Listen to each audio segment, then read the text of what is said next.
അപ്പം നമ്മൾ game open ആക്കിയിട്ടുണ്ട്. റൂമിനിങ്ങിൻ്റെ കാർഡ് വന്നിട്ടുണ്ട് കേട്ടോ. നോക്കാം നമുക്ക് റൂമിനിങ്ങിൻ്റെ. സെറ്റ് കാർഡ് ഗൈസ്, ഈ സാധനം. ഇപ്പോൾ ഒന്നുമില്ല, പക്ഷെ ട്രെയിനിങ് ഏതാ. ഈ ഫുട്ബോളിലെ ബെസ്റ്റ് സ്ട്രൈക്കറാണ് 2024.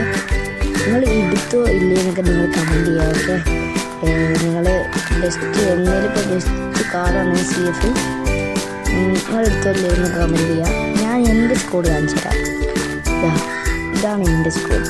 എംബാപ്പെ, നെയ്മർ, ലിംഗാം, റൈസ്, കോസ്റ്റക്കുട്ട, ഫെർണാണ്ടസ്, വാൻഡിക്ക്, മാർട്ടിനസ്, മെസ്സിയും കാര്യങ്ങൾ നടക്കുന്നുണ്ട്. മെസ്സിനെ ഇട്ടിട്ടില്ല. ഓക്കെ, ഫെറാൻ ടോറസ് ഇടാം. So bye guys. Okay bye, നമുക്ക് അടുത്ത വീഡിയോയിൽ കാണാം.